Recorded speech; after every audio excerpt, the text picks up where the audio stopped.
Hello and welcome into the RotoWire Esports Show. I am Andrew Laird, joined as always by Ethan Sexton today to briefly pat ourselves on the back for Friday's slate and then to preview a 5-game slate that we have for Saturday. Ethan, I'm not going to lie, not that I wasn't expecting LGD to win today, but it was going to be one of these that, like, if we didn't get it right, it's like, oh, they're the last place team, whatever. Utter domination, man. Wasn't even close. Well, the first game was a little close. I mean, it was actually close, but like I don't want to pretend like it was. Like you're right. I gotta get better at the self-congratulations. Right, we smashed. We crushed it. Exactly. I mean, there you go. LGD weren't even in the winning lineups, but who cares? We still got it right. What is it they always say? Process, results. That's right. So, that's right. Yeah, the process was right. That's all that matters. It was a little disappointing to see that they were the third highest scoring team on the slate, but like you didn't need them, which was kind of a bummer because it's always nice when you actually get on an underdog and they win, and ideally you win some money from that. Yeah, that part of it is unfortunate, man. But frickin' Gen G just broke the slate with that game one where they got 29 kills, and of course, Clid, comes in and starts where he hasn't started at least the last two series. I think maybe it was three. I think he comes in. He's like 4% owned in the GPP I played, and you couldn't win without him basically. So, well, you could cash without him, but you couldn't win the GPP without him. I mean, right. I think he ends up as the highest scoring player on the slate. I'm pretty sure. And he definitely was, which is just like crazy to see that, like, the guy that nobody. When I first saw it, I was like, oh, did I miss something that, like, he was in? And then when I saw that Flawless was like 18%, I was like, okay, like, yeah, most of us just didn't get it, didn't expect any. They swept their last series too. Like, it's not like they had any reason to switch, right? I mean, you wouldn't think so. Well, they did lose their last series though. Oh, did they? They got beat 2-1 on Wednesday by DRX. Oh, maybe I was looking 2 ago then. I think you probably were. That was so the one before that they swept Sandbox, and I think that was the first series that Flawless played in. He might have played the one before that. I can't remember off the top of my head, but yeah. So they were coming off a loss at least, so it makes a little more sense that way. But it's obviously still a frustration, when we have to factor in all these substitutes and roster swaps and all that stuff. It makes it tricky, and it's certainly going to be tricky tomorrow because T1 plays in the 3 o'clock LCK game, but we've got the 2 o'clock LPL game before that. So, you're probably not going to know lineups before lineup lock tomorrow for T1. So that makes them a tricky proposition tomorrow, even in a good matchup against Fred at Breon. So, yeah, it's a 5-game. We get the extra game tomorrow, so there's maybe some lower chance of a lot of roster lineup duplication, which is nice, but it comes with its own set of issues, that's for sure. So I was just quickly looking back. So Clid played against DRX. Like, he came in for the DRX game, they lost. So there was every reason to think, like, he should come back out, and then didn't. Yeah, okay, so he played... Okay, yeah, so I see. He started against DRX. Right. And they lost. Yep, all right, well... Yeah, Well, I mean, whatever. Who knows? It's hard to predict either way. It's Right. It's a frustrating thing because, I don't know, man. So, yeah, whatever. Let's jump into this Saturday slate.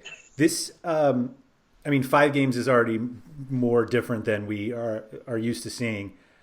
This slate is so wild that looking up the odds, every team except except OMG and Fred at Breon are better than even money. Yep. Like, everything, the T1, obviously biggest favorite, you were just alluding to that, and BLG heavily favored against OMG, and then everything else is basically a pick'em. I feel bad saying this, but we have alluded to it, not even alluded, we've said it, like, I don't really watch League of Legends. I certainly don't play it. It seems to me that if you were really into it, this slate tomorrow is huge. Like, just the matchup wise, there should be some really good League of Legends tomorrow. Yeah, for sure. Especially in China, you've got 4 of the probably 6, 8 best teams Yeah. playing. They're not all playing that way right now, I guess. But when all is said and done, these are four of the best teams in China, and so we've got WE against JDG, which is a great one at 4 a.m., and then FPX and Top Esports, which should be just an awesome series, really, is the 6 a.m. game. And yeah, those ones are like super tough to call, man, just because you're talking about four really good teams.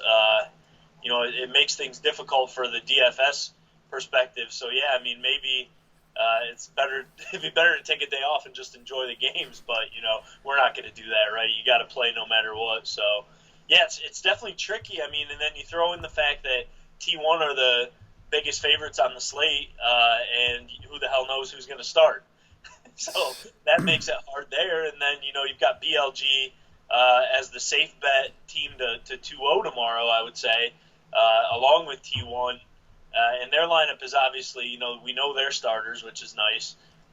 But are they going to score enough to, really pay off these salaries, which are, in some roles, they're the highest on the slate. I think in most roles, except for support, I think they're the most expensive players. So, they're probably going to get a sweep, but do they come out with the highest scores tomorrow? It's not set in stone, that's for sure.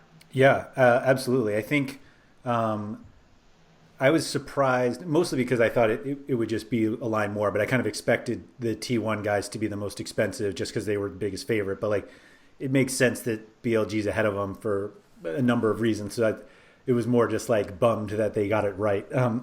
Right. I think the way that I was looking at it was there's more to lose by rostering T1 and BLG just in terms of not having to get as many kills as these other two matchups. But like,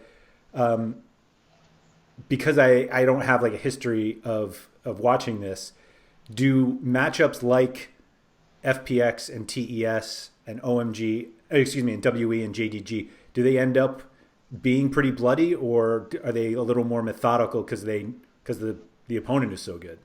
It's so hard to say because, I mean, it's such a cop-out, but really, who knows? Like, so many things differ because the hard part about League of Legends DFS is you don't know what the team compositions are going to be before you go into the games. So all we can really base it on is the lane matchups of the actual players themselves, but depending on what champion picks they get and things of that nature, it can drastically skew the outcome of a game. Sure. So it makes it really hard in that sense. I mean, I like to think that matchups between these, teams like this, like, I think it's team dependent a little bit too, though, I guess, because, I look at a series like FPX and Top Esports tomorrow, and I expect that to be a bloody one because these are two teams that, can really push the pace and ramp up the kill pressure and all that kind of stuff.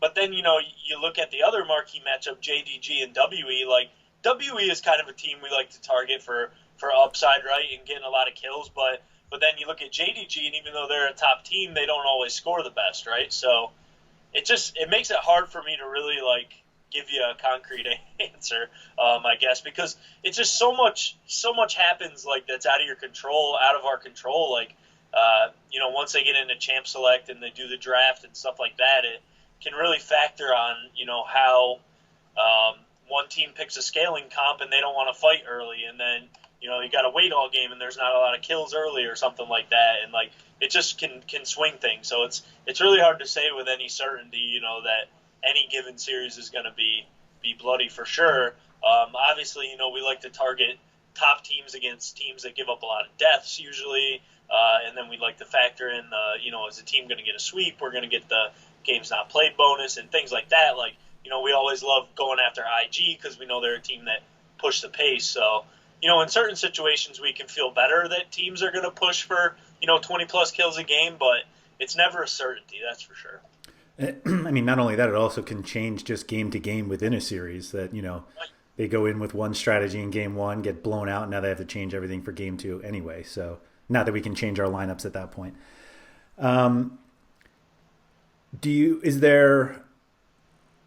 Is there like a general, I don't want to say a favorite in terms of like who's going to win, but like it feels to me that like when top esports are on a slate, they're generally really popular. Obviously, they're usually a favorite anyway, but it just seems like there's this little bit of like I don't know if it's familiarity or just fans that like they seem to be a little more popular than other teams that are in similar spots. Do you think that applies to any of at least the 4 top LPL teams? Like, do you think FPX could be more popular for some dumb reason or like where I'm trying to figure out, like, of those 4, it seems like top and FPX could both be popular. And so like, is there any reason to think one will be more or less popular than even the JDG WE teams? I think we could see both FPX and top esports with pretty high ownership. Not like slam dunk, like not like prohibitive like ownership, but I think just the fact that it's such a close series, it's reflected in the pricing, right? You're really, there's not really a salary savings going either side of that. I think you're only saving like a couple $100 in each roll, so the pricing is really, really close. And I think we think that that series might be the one with the most upside, potentially.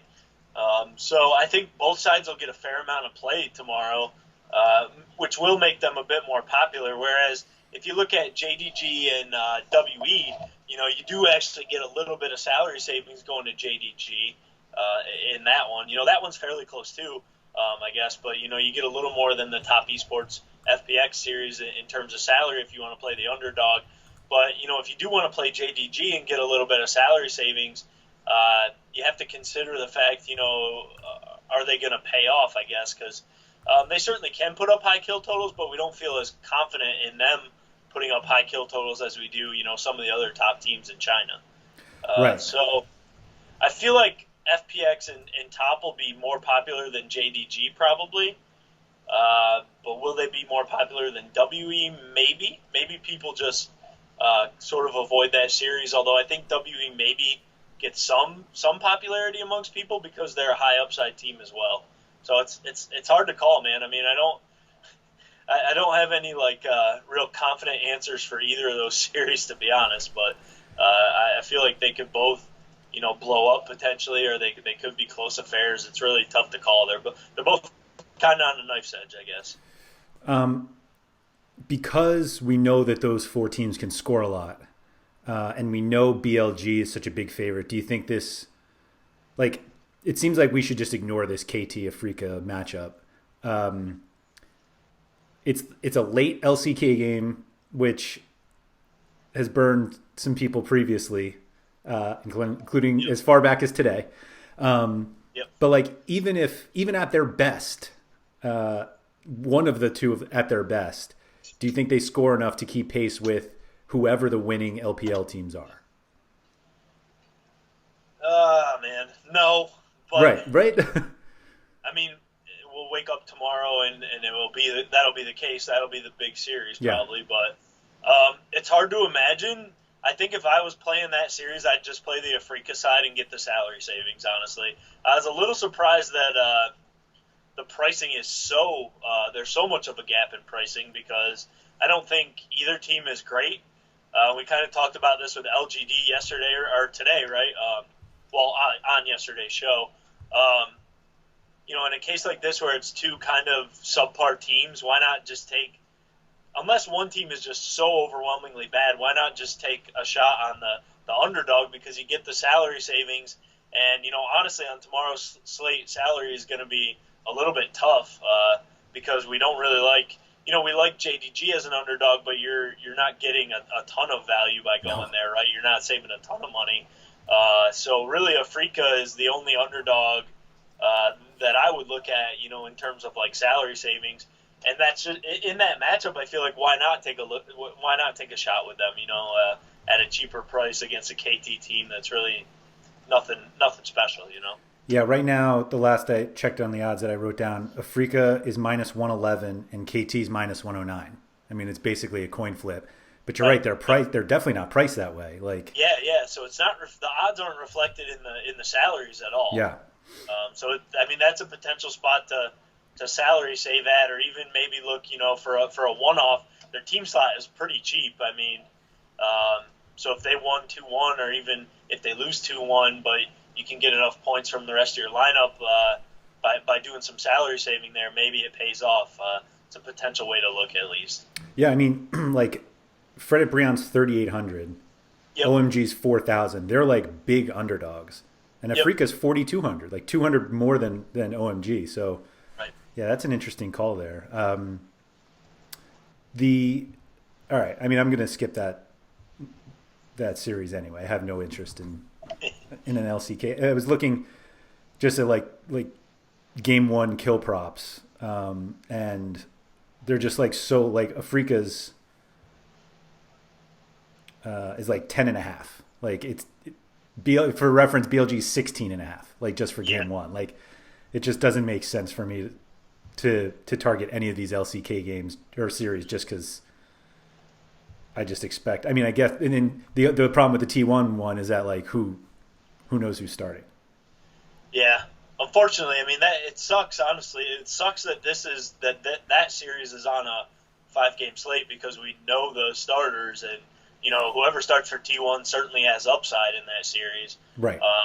Even with as shaky as they've been, I feel like against Fred and Brion, they should be winning that 2-0 no matter who starts, really. But the problem is we're just not going to know, and obviously they've shown all year long that they love to switch it up with really no rhyme or reason to it. Like, they'll come off a 2-0 sweep and they'll change their players. So it just makes it really hard to go to T1 tomorrow. They've got upside for sure, but you're not going to know who's playing, and there's a high chance of getting some zeros in your lineup if you go that route. It makes it tough, man. It makes it real tough. Yeah, I think. I just think for people who make a handful of lineups, it just seems like making as many as you can with the combination of the 6, or really the 5 LPL teams that you're considering, because you're probably not playing OMG, Right. and just going from there. OMG obviously has decent leverage because it seems like BLG seems like the I guess the safest, we could call it, if you don't want it, like truly in terms of like we know who's starting and they should win. And then if you just try to make a bunch of BLG lineups with although the problem with those other 2 LPL series is that they're not cheap. Like BLG is expensive and you're not getting like great discounts anywhere else. Right. Right. Yeah, it makes it tricky. I mean, just because we're not finding a lot of spots to save salary, that's right. for sure.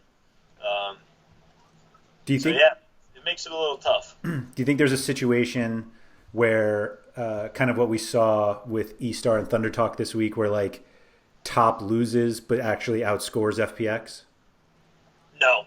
No. I don't think so, because I mean, it could happen, I guess, but I don't see it. I feel like that happening was more just a case of it was 2 bad teams and it was a sloppy series. Whereas even if this series is back and forth kills wise, I would expect the winner to come out with the higher scoring points for sure. Okay. I think that was just I just think that E-Star situation was like it's 2 crappy teams, and basically E-Star threw that game 1, and that's why they end up losing the series. Really, they should have probably swept, to be honest. But I don't see that happening for like a top. Like if top loses, I think FPX outscores them for sure, or vice versa. Just looking at the slate, like I feel like because those teams, two teams are so good that like that will be whoever wins that ends up being the highest scoring team on the slate. But like if it happened to be WE or JDG, I don't think I'd be surprised either. No, especially WE. I think if JDG win, maybe they win, but don't end up as the highest scoring team. I'd feel sort of confident about that. And that's not to say don't play JDG, because they are an underdog, so you can get a little bit of salary relief by using their players. But I wouldn't make them a long stack, I don't think. Could it happen that they're the highest scoring team? Yeah, but I don't feel as confident in them as I would like if WE win, or the winner of this FPX top series. And then, we're probably looking at sweeps with BLG and T1, so Right. I feel like they'd probably outscore them as well. So I don't feel like I think JDG can win, but I'm not sure that even if they do win, they're going to put up enough points really.